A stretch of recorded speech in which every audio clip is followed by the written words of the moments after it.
चक्षुन्मिलितं येन तस्मै श्रीगुरवे नमः। श्रीचैतन्यमनोभीष्टं स्थापितं येन भूतले स्वयं ददाति स्वपदान्तिकम्। Vandeyam Shiyudapadakamalam Shigam Vaishnavam Sa Shri Rupam Jagajatam Saganaragnatam Vitam Tam Sajivan Sadvaitam Suvadutam Vaitana Sritam Shri Krishna Chaitanya Devam Shri Radha Krishna Padan Saganalita Shivashakam Vitam Sa. He Krishna Karuna Sindhu Dinabandhu Jyatpate Gopesha Gopkakanta Namastate Tapta Kanchana Gauri Radhe Vrindavaneshwari Vishavani Sutadevi Pranamama Haripi Pankha Kalpta Vishakri Pasinavi Vishapatanam Pavanabhyo Vaishnavyo Namo Namo Jaya Shri Krishna Chaitanya Prabhu Nityananda Shri Advaita Gadadhar Shivasati Gaura Bhakta-vrinda. Hare Krishna Krishna Krishna Hare Hare, Hare Ram Ram Ram Hare Hare. Namo Vishnupadaya Krishna Vistaya Bhutale Srimate Bhaktivedanta Swami Namane Namaste Saraswati Devi Gauravani Pacharane Nirvishishya Bhadi Paspachari Desatarani. Hare Krishna, good evening. Today we continue with discussing verses from the second chapter of the Bhagavad Gita. We heard so far about Arjuna's objections to fight, and Lord Krishna replied and said, yes, he's using very heavy words. Duskalam, where is this dirtiness in your heart come from? It's Anaryan. It's not befitting one who knows the Vedic culture. That Kalabhyam, where is this impotence coming from? That it's due to Hridaya Daurbalyam, weakness of heart. And after that, Arjuna remains doubtful, indecision, perplexity, and he decides to surrender to Krishna, to accept Krishna as a spiritual master. And after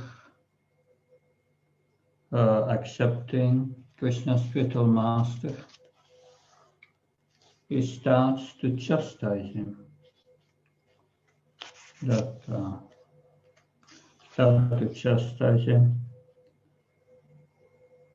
He says, yes, Ashosham Ampachoshan Tvam Bhahyabhadam Sabhasase Gatasana Sa Nanu Soshanti Pandava. Supreme Personality of Godhead said, while speaking learned words, you are mourning for what is not worthy of grief. Those who are wise lament neither for the living nor for the dead. So Arjuna has presented him before as a learned man, arguing based on Shastra. But then Krishna starts to instruct him. And the first instruction we heard last session. This is the ABC of spiritual life, but we will now go through them. Although it's ABC, not easy to realize. Krishna said, not vevam chatuna asham nat vam nebe janadipya, nat nashevana bhavishama sarva vayamatapara. Never was there a time when Dana did not exist, nor you, nor all these kings, nor in the future son any of us cease to be. So Lord Krishna here confirms the eternality of the spirit soul. That now we come to a verse which everyone probably has memorized. That's the very important verse. Deinusmin chata dehi kamram javnam chara tata dehantara praptir tirastatra namuyati. As the embodied soul continually passes in this body from boyhood to youth to old age, the soul similarly passes into another body at the time of death. That a sober person is never bewildered by such a change. So, this is a very famous verse. Srila Prabhupada comments, there was no cause for lamentation for Arjuna on account of the death, neither for Bhishma nor for Drona, for whom he has so much concern. Rather, he should rejoice for their changing bodies from old to new ones, and thereby rejuvenating their energy. So Bhishma and Drona, being noble souls and pious souls, they were sure to have spiritual bodies in the next life, or at least heavenly bodies for superior enjoyment of material existence. In either case, there was no cause for lamentation. So Krishna's logic is that the body is changing from child to youth to old age, and the soul does not change. You have to experience everything in this world changes, everything. The house becomes old, everything. But we, within the body, we don't change. What is spiritual does not change. The soul passes into another body at the time of death. And a person with intelligence is not bewildered by such a change. Krishna says, he's a dhira. So someone does not lament when they lose their childhood and become a youth, right? We got a different body, even in this life. Someone may lament when they use their youth and will become an old man. But if an old man is going to take birth again and become again a child, he should not lament, as he's going to get rejuvenated. He's going to get a new body. So Bhishma and Drona are old according to the logic here. He will get another body, a young body, and there is no reason to lament. Probably that body will be in Svarga or even a spiritual body, because they are great souls. So there is no reason to lament. And now we will refer to a history which is mentioned in the Bhagavatam, that this is the history of King Jayathi. He was old, Jayathi, because He was lusty and he fell in love with Devayani when he picked her out of the well. That's because her maidservant Samista had a fight with her over the sari and threw her in the well. So when King Jayathi came, he heard this woman shouting and screaming, "Help!" He looked down in the well and picked her out of the well. Her clothes were all wet, clinging to her body. You could see her beautiful figure, and he immediately fell in love with her. So he asked her, "Please marry me." So then she went to Sukracharya. Sukracharya is a Brahmin. Sukracharya agreed for this pratiloma marriage. It was not unusual, as a Kshatriya marries usually a Kshatriya lady or from a lower caste, but Sukracharya, knowing very well Samista and Devayani and how they are always fighting, then Sukracharya, he said to the king, "You can have my daughter as your wife and all her maidservants, but you should never have union with Samista, because they have this envy towards each other, and she will never be peaceful." So he agreed. So later he began having children with Devayani and the other maidservants, which there were many. And naturally Samista felt neglected, and her time for bearing children came to pass. So she approached the king once, twice, 3 times, but the king said, "No, I promised not." And then she approached again and again and was adamant. So after a long time, he agreed. And he had union with her and had children. She was living separate from the palace in the hermitage near the palace with 2 boys that in the Mahabharata some more details are described about the Lila. So once Devayani was strolling to the grounds near the palace, and she saw that Samista was there, and she had these 2 boys, and she said, "Where did you get these 2 boys from? Tell me immediately. You didn't have union with my husband?" Samista replied, "No."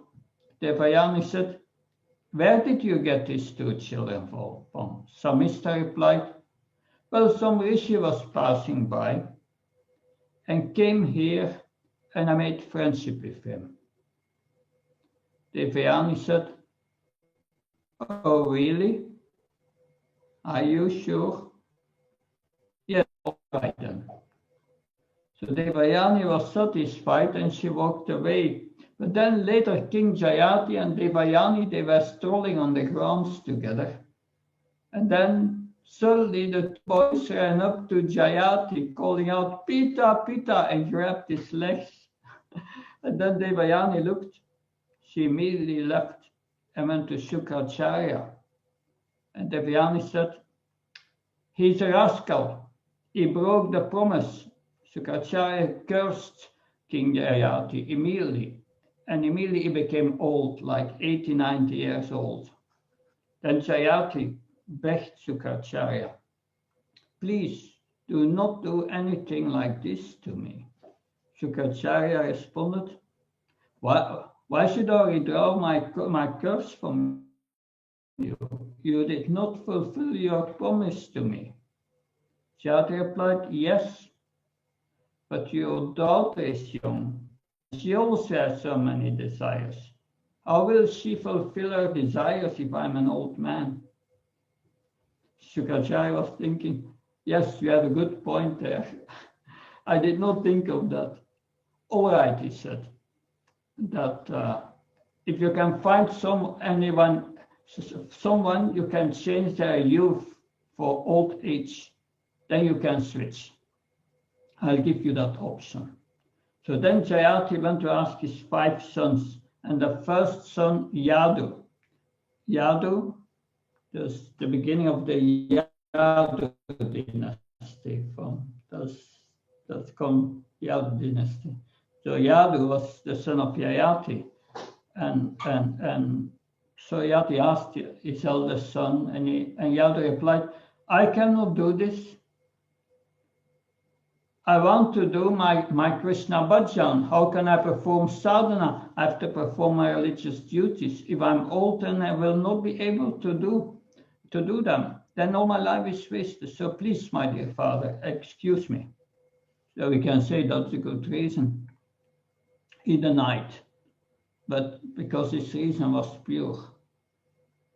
So therefore Yadu is glorified, and Krishna took birth in his dynasty. But the other 3 sons said, "No, I do not want your old age. We want to enjoy." Thus they rejected their father, and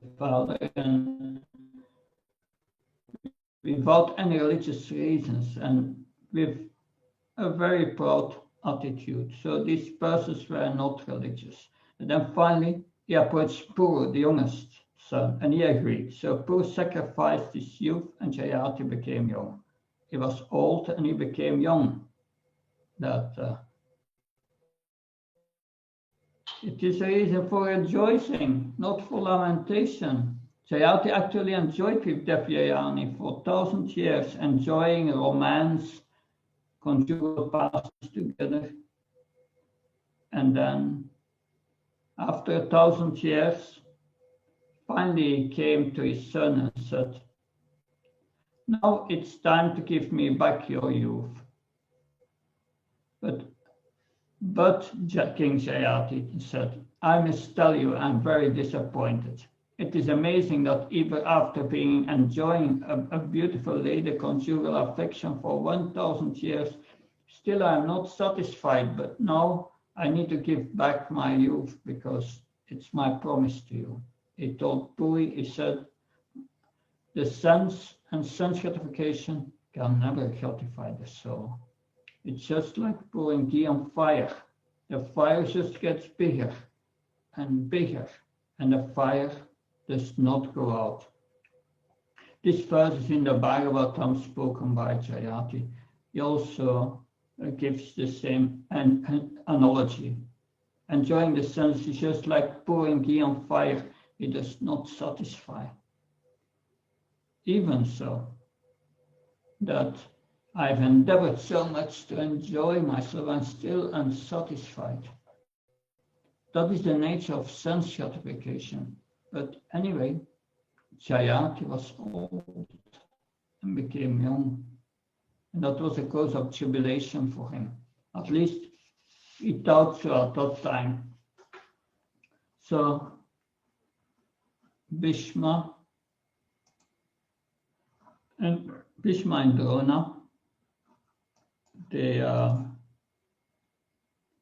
also spirit souls, and they will get a new body. So Prabhupada comments, the individual fragmental spirit soul is represented by Arjuna, and the Supreme Soul is the personality of God, Sri Krishna. But they are not on the same level as apparent in the beginning of the 4th chapter. So in the 4th chapter, Krishna will explain the difference between Arjuna and him. He will tell Arjuna, you forget your previous life because you change your body, but I don't change body. So Krishna is the Supreme Soul. That if Arjuna would be on the same level as Krishna, and Krishna is not superior to Arjuna, then the relationship of instructor and instructed becomes meaningless. If both of them are deluded by the illusory energy, there is no need of one being the instructor and the other the instructed. So again, Prabhupada is defeating impersonalism, Mayavadi philosophy, that the individual soul is equal to the Supreme Soul, but rather Krishna is the Supreme Soul and is not affected by Maya. He's not in illusion like Arjuna. This is this Kurukshetra drama. Otherwise, what is the purpose of people studying Bhagavad Gita and commenting on it if Krishna is on the same level as Arjuna and both are in Maya? That's a very strong argument against Mayavadis, impersonalists. Good to remember that. There's no need for Krishna to instruct Arjuna in that case. So, but Krishna continues. Arjuna begins to accept, all right, I accept that Bhishma will get a new body. It's not a body is eternal. How can he be elevated? Still, I'm attached to my relationship with him. The way it is now, I can't bear my mind thinking that he will die, and what to speak of that I will be an instrument of his death. This is causing me grief, he says, and that he will die. And what to speak of that I will cause him his death. That is causing me grief. Even if I accept that he is not a body, still I want him to remain as he is. I have a relationship with this body from before. I was his grandson. I was sitting on his lap, the lap of his body. He was blessing me. My relationship is with his body. So how can I just forget all about that? My mind is suffering in that way. I'm attached to this relationship. So now Krishna speaks the next verse telling Arjuna that basically you have to tolerate this. There's nothing you can do. Because the temporary appearance of happiness and distress is just like summer and winter, coming and going, and just comes from sense perception. Like that yesterday, early morning, I arrived here in Bulgaria, in Varna, and when the plane was landing, there was a lot of wind. And when it just came a few meters before the landing stroke, the airplane went really like this. And we were going to crash land. But immediately the pilot,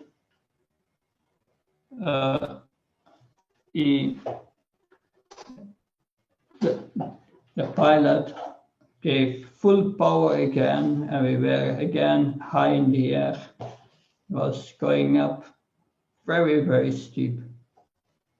And that it was very, very scary. That after the flight, my body was, the nerves got a shock, and I was still shaking. My body was shaking. I could not control it.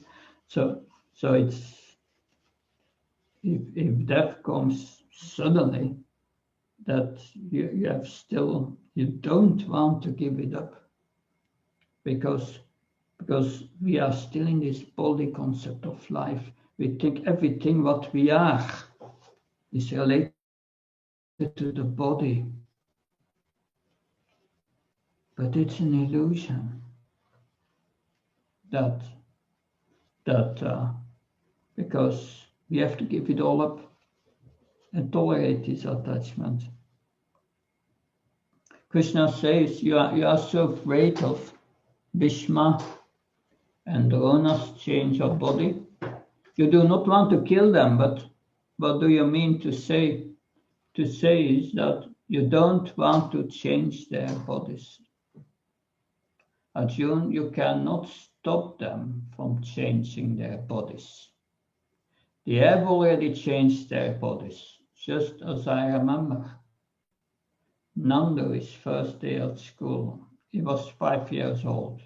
He was just like Rupa Raghunath, his younger brother. He was sitting right outside there.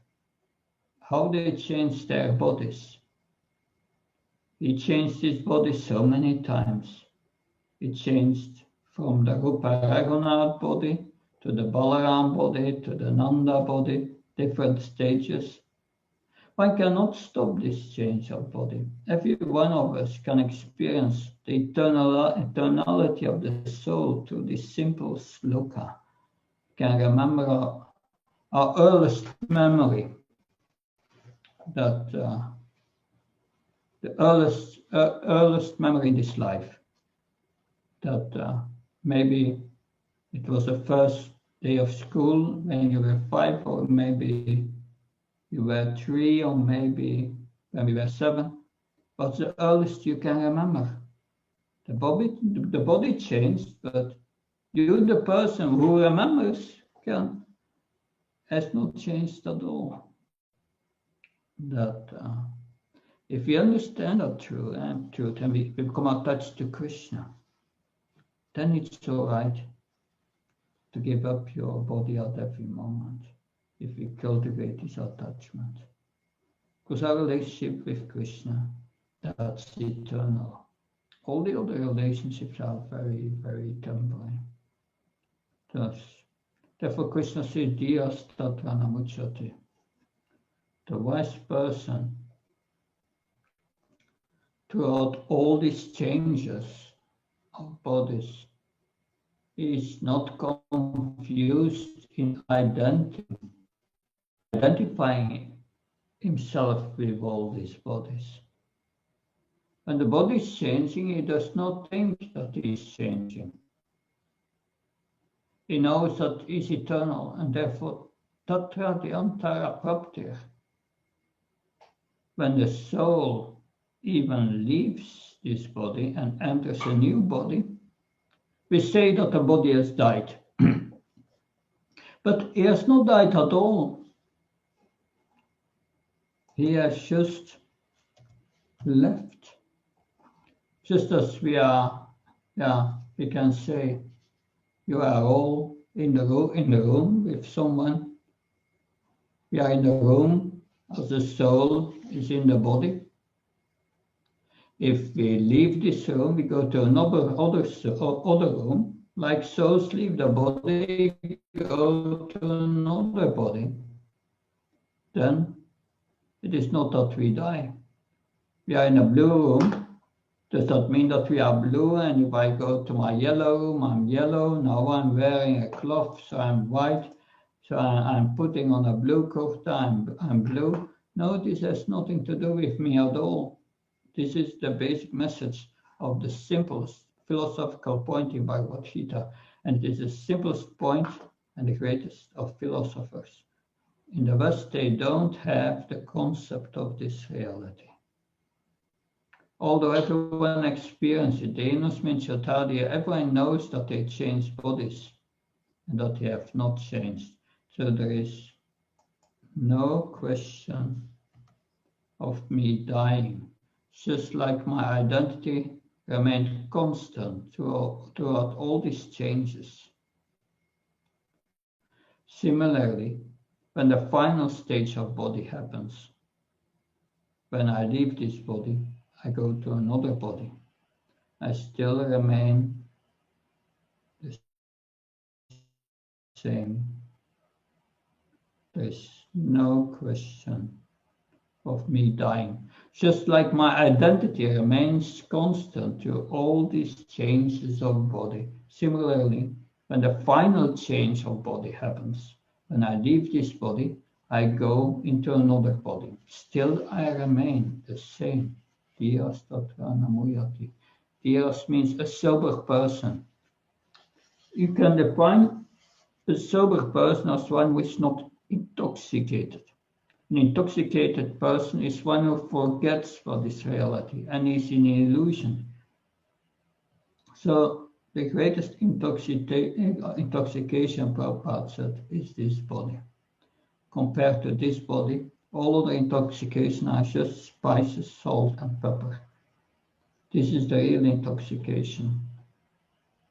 Thinking that we are this body, thinking that we are not this body, it's so deep that, and therefore, because we think we are the body, we feel the connection with our family members. It's so deep, it's built into the body that. So, yes, a servant person is not bewildered by the change of body, and is also similarly not bewildered in thinking that he is the body. So that is Krishna's answer to Arjuna's doubt that my affection for Bhishma and Drona exists with their bodies, and therefore I do not want to kill or change their bodies. And Krishna says you can't stop them from changing their bodies. It is not that Bhishma that is not going to die if Arjuna is not killing him. They have already changed their bodies, and Bhishma now has an old body. And just there is the story of Maharaj Jayathi, which we just went through, who had an old body.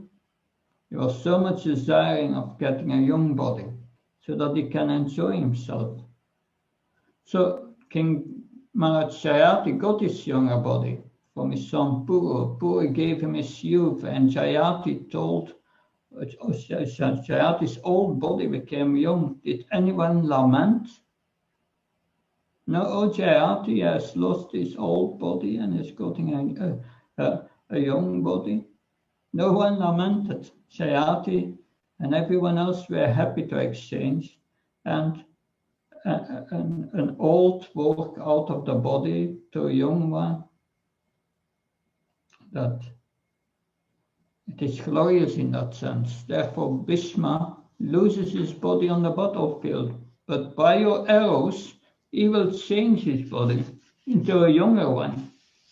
So since no one lamented when Jayati changed his body, old body, to a new one, why should you lament when Bhishma changes his old body to a younger one? So in this way, Krishna is defeating Arjuna's doubts. So Arjuna one can say, well, Arjuna could then say, oh Krishna, you made a good point, that they will change their bodies. Bhishma will take a new body, a young, a vigorous one, and Drona will also take a new body, a vigorous body.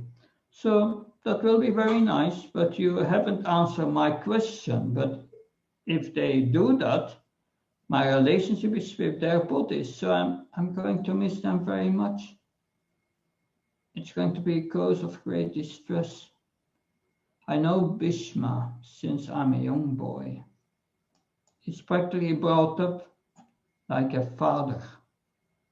Drona taught me martial arts. I have so much affection for him. If they leave this world, my heart is going to be broken. I'm going to be distressed. Where will my happiness going to come from?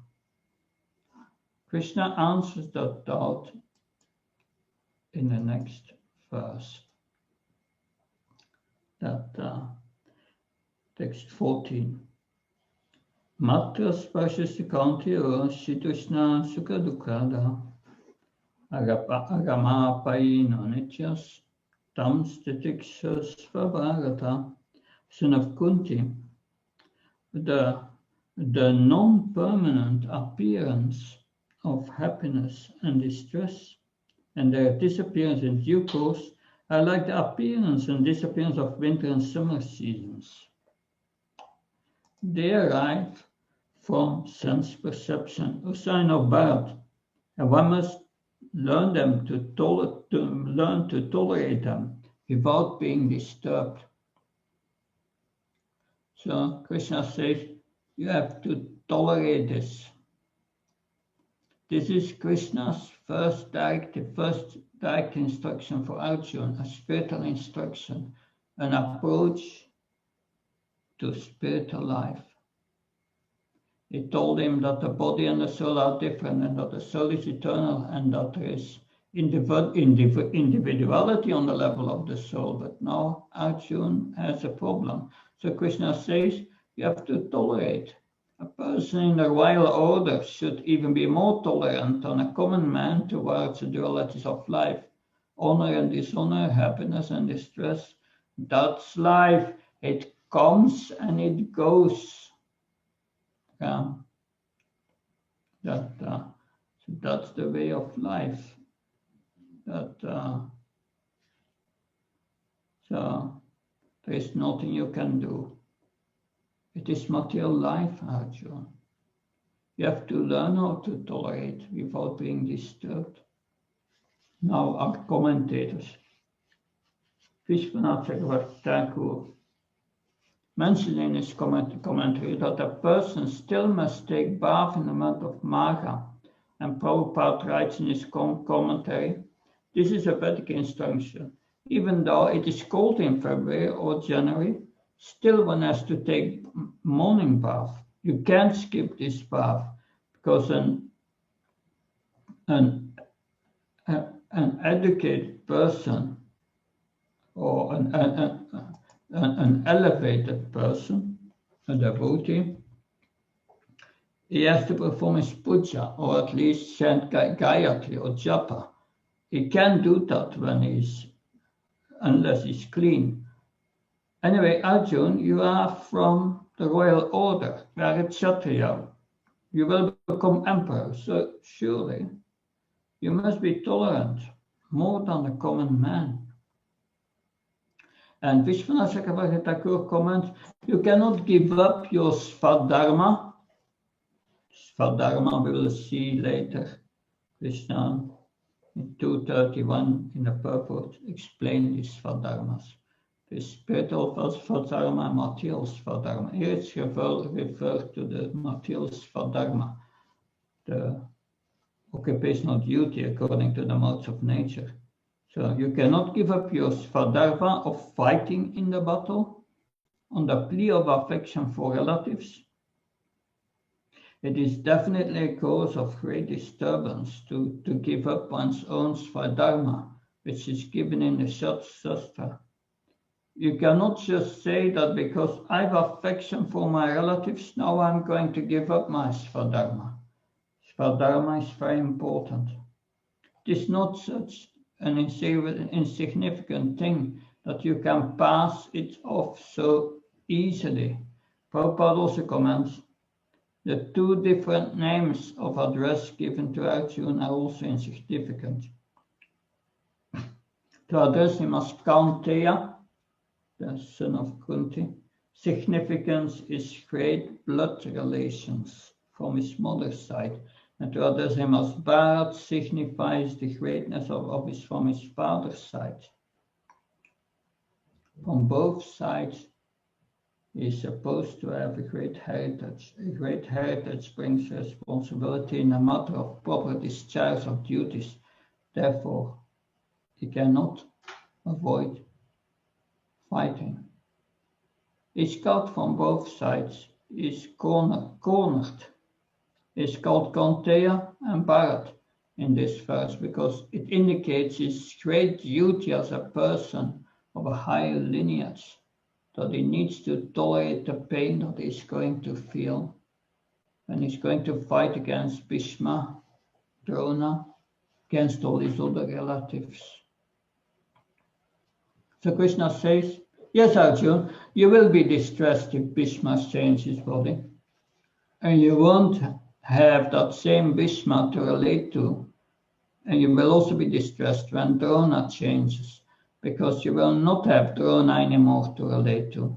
But the stress and happiness come and go. Agama apaina anicca.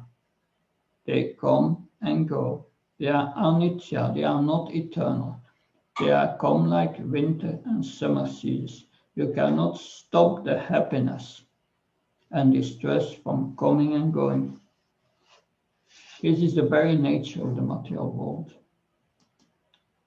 It is built to give us, it is built, this material world, to give us distress. If there would be only distress, then we would get used to it. But there is happiness also. So if there would be only happiness, then we would think it's wonderful. But in the material world, there is always happiness and distress. And therefore, one has to learn not to live on the platform when there is happiness, that one is joyful, and when sometimes happens that we don't like it. Or I'm miserable, and then something happens we do like, then I'm happy again. And then when something happens we don't like, oh, up and down. Krishna says, do not pay attention to these ups and downs in the material world. They come and they go according to your karma, like winter and summer seasons. Tam titikshva, you must be tolerant. You must fix yourself in the knowledge that this has nothing to do with you. Just as you get a nice coat, you should not become happy because the coat isn't you. When your nice coat gets a rip in, then you don't become unhappy because you are not getting a rip in you. So it has nothing to do with you. So the happiness and distress of the material world has nothing to do with us, the soul within the body. Therefore, according to our karma, when the happiness and distress come,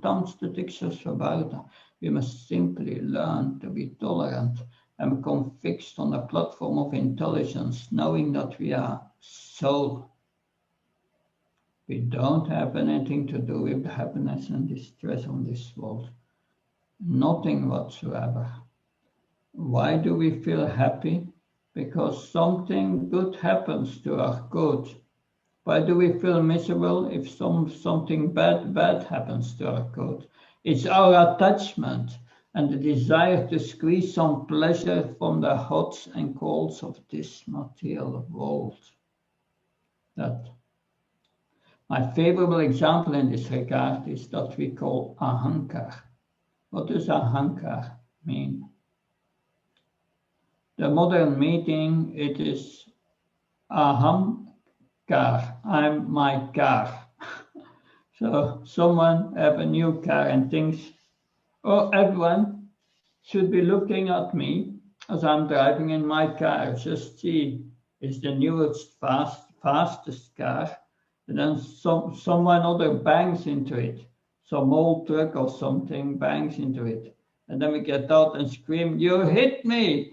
That is ahankar. But actually, it did not hit us. But we feel distressed as it has hit us. As it were hit. As if we were hit, not the car. Why? Because we identify with that car. But if someone else's car gets hit, then we say we don't mind.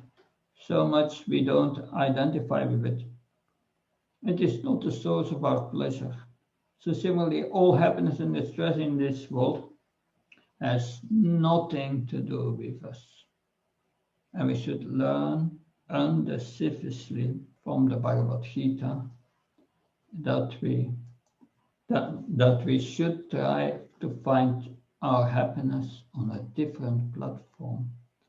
And that is the subject of the next verse, the last verse we will discuss today. Yamina Vyodatanti te Purusham Purushashaba Agamabi Nityastam Sutikshas Samadukaskamdiyam Somitotve Kalapate.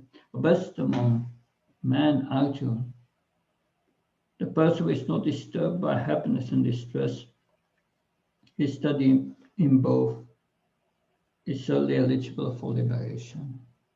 So, to attain liberation, we must be study in both this happiness and distress. So, Krishna says, Purushakshaba, the best of all persons. They are unaffected by the dualities of life, this best of all persons. And they do their duties even amidst great calamities and distress. Therefore, such people become eligible for moksha or liberation. So, kalapate. This is the result when one is able to tolerate and become peaceful and undisturbed in happiness and distress. This is the adhikar for someone to achieve liberation. Srila Prabhupada quotes that Lord Chaitanya took sannyas at the age of 24. He tolerated the fact that he had a beautiful young wife, Vishnupriya, and a very loving mother, Sachidev. But because of the higher goals, he took sannyas in the discharge of his duties.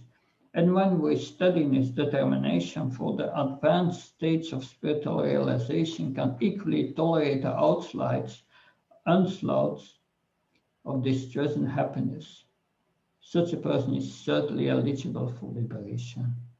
In the Varnashram institution, the fourth stage, sannyas, is a painstaking situation. When we're serious about making one's life perfect, surely adopts the sannyas order of life in spite of all difficulties. Liberation means beyond happiness and distress of this material world. It is a different type of pleasure, depending on one's spiritual consciousness. Whether one is a jnani or an impersonalist, a brahmavadi, a paratmavadi, or a bhakta, a devotee, you will get a different level of happiness. But this same principle is true whether we are mayavadi, brahmavadi, or yogi in meditation on the super soul within the heart. That we have to become steady, fixed in our activities, not up and down by happiness and distress that comes and goes due to our particular karma in the material world. So if one learns to do his duty in a fixed manner regarding of the happiness and distress, it's called Nishkan Karma. This will be described in the 3rd chapter and in the 5th chapter of the Bhagavad Gita. The 2nd chapter is the contents of the Gita summarized. So there will be many topics brought up here in the 2nd chapter that will be explained in more detail further. The idea is that if one acts in a detached fashion, fixed in doing his duty, and one's karma is fixed in doing activities in a detached way, the result of that is going to become jnana. Then Krishna gives you the realizations. So karma yoga will lead to jnana yoga. This point will be described gradually in the first 6 chapters. And then the result of jnana is liberation. So Krishna will dedicate the following verses up to verse 30 in describing jnana. This jnana is usually achieved through an inactive path of yoga, that's called jnana yoga or Astanga yoga. So one leaves his material activities far beyond, goes to the forest, does not associate with anyone, just meditate using one's intelligence. He separates himself from this material world It comes to realize that it's not a body, but is a spirit soul. Now, this point of Jnana Yoga or Sankhya Yoga is an inactive path. That is very important to remember. This will come up again in the 3rd chapter and the 5th chapter, so keep that in mind. This path of Jnana is an inactive path. One leaves one's duty. And Krishna is going to recommend Arjuna how to achieve the same Jnana by doing your duty, through activity. This is an essential question that actually will be discussed little later in the 2nd chapter. It is better to leave one's duty to make advancement and to maintain one's duty and do it in a detached way and make advancement in that way.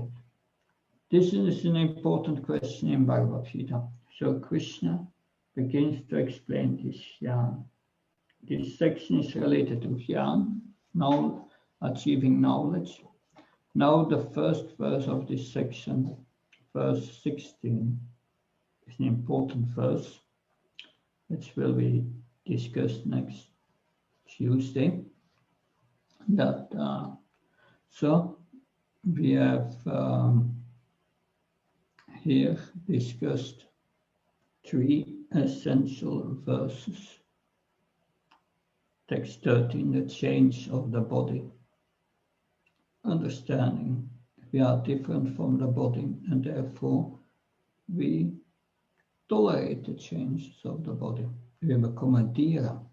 And how to become a dhira? Krishna says you have to tolerate this happiness and this stress.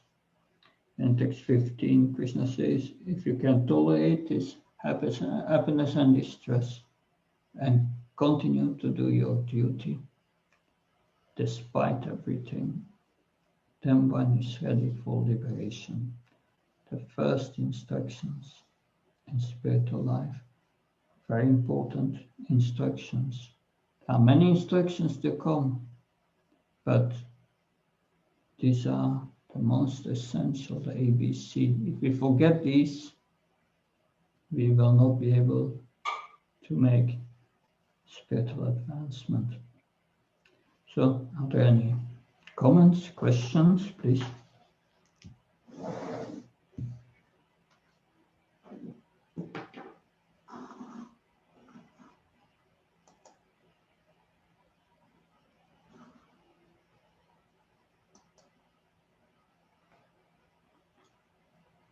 So, any thoughts, any realizations?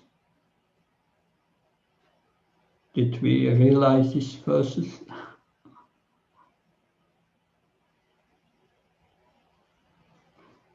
Okay, then we'll continue next Tuesday. So it's nearly 10 o'clock here in Bulgaria.